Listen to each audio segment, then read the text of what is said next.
আজ তোদের মা মেয়ের সঙ্গে তোর ভাইটাও মরবে। ওই ইন্সপেক্টর সোহেল ওকে এনকাউন্টার করে মেরে দেবে। আমি এসে গেছি বস। ভালো করেছিস। রাজাকে সার্চ করে দেখো কিছু আছে কিনা।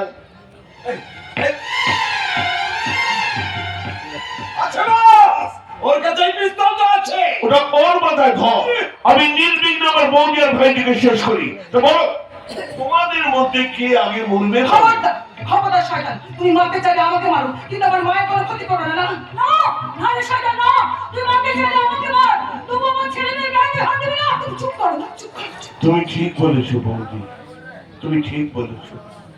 তুমি আমার গুরুজন, তোমার কথা তো মানতেই হবে। বলো এখানে চেন এই গুলি চলছে না রে? ওটা বোধহয় আপনার সেই চাইনিজ পিস্তলটা।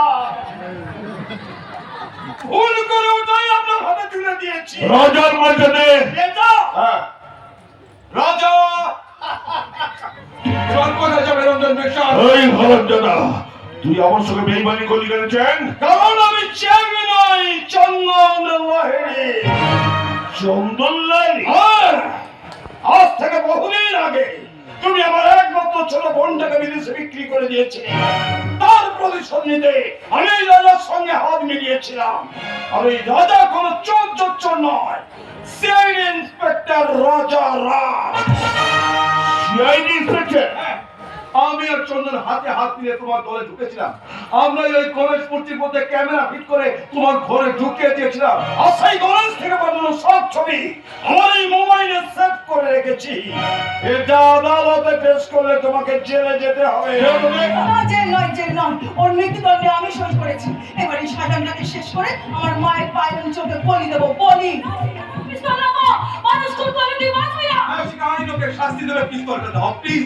শিখা মা, মা, ও মা, আমি তোর একমাত্র কাকা মা। আমার মারিস না মা, আমি তোর মায়ের আদরে ক্ষমা নেই। ক্ষমা? মা ক্ষমা করলো, আমি তোকে ক্ষমা করবো না। সারা জীবন ধরে একটা দিনের জন্য আমাকে করছি। উড়ে যাওয়া শয়তান, ওঠ! না দিদি না, পিস্তল ফেলে। আমি ওই জানোয়ার থেকে সরে নিয়ে যাচ্ছি। এখানে শুভ, তুই কেমন করে ফিরে এলি? আমি বুঝতে পেরেছিলাম যে ইন্সপেক্টর সলিল ছটা ওদেরই দলের লোক। তাই বহরমপুর লাগিয়ে ওই বেইমানটাকে অ্যারেস্ট করেছি।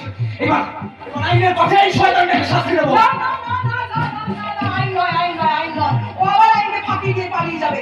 মৃত্যুদণ্ডই ওর একমাত্র শাস্তি। রাজশিখা, তুমি সরে যাও, শুভকে অ্যারেস্ট করে নিয়ে যাও। এই শুভ, তুই আমাকে অ্যারেস্ট কর। আমি কোনো মেয়ে মানুষের আগে মরতে চাই না। কেন রে শয়তান? কেন তোরা মেয়ে মানুষকে মানুষের মর্যাদা দিবি না?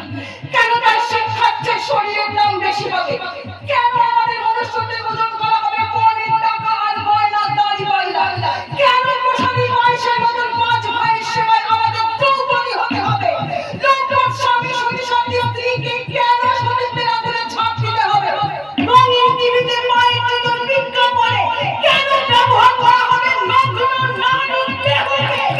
আমরাও বেশি ভাবতে মানুষ, তবুও বিধানসভা, লোকসভা, সরকারি চাকরিতে কেন আমাদের 50% সিটি রিজার্ভ থাকবে না? কেন? জানি না মা, জানি না। এই প্রশ্নের জবাব তো কেউ কোনোদিন চায় না। আমি চাই, কারণ আমি সেই মেয়ে। হ্যাঁ, আমি সেই মেয়ে। একদিন হয়তো অন্য কোনো একদিন আমার সমস্ত মিথ্যে পোশাক ছুঁড়ে ফেলে দিয়ে আমি হয়ে উঠবো সেই অসহায় খোলা চোখ, মেঘের মতো থাকবে আমার খোলা পিঠ, দু চোখে জ্বলবে ভীষণ আগুন, আমার ক্ষেত্রে বেরোবে ভয়ঙ্কর তেজস্বী, হাতে ঝলসে উঠবে সেই কণ্ঠ, দুবাইয়ের উপরে গেছে উঠবে রণদুন্ধবি, সব সময় হাসিতে ভরে উঠবে।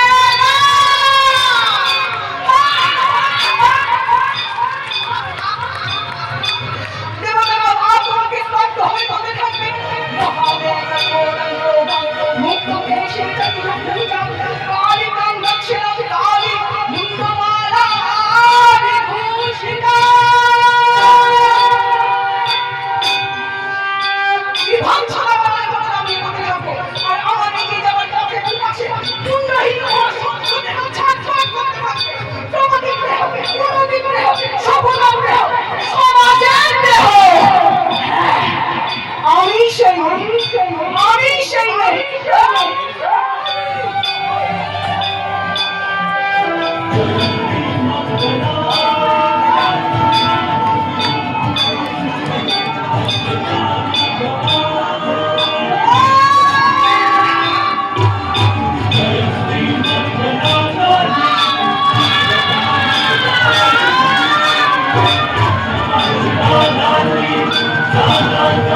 নিশ্চয়ই আত্মরক্ষার জন্য বাধ্য হয়ে অস্ত্র চালিয়েছে। আমরা সবাই কোর্টে দাঁড়িয়ে এই কথা এই বলবো, কথাই বলবো। ওকে আমি 6 মাসের মধ্যে খালাস করে আনবো।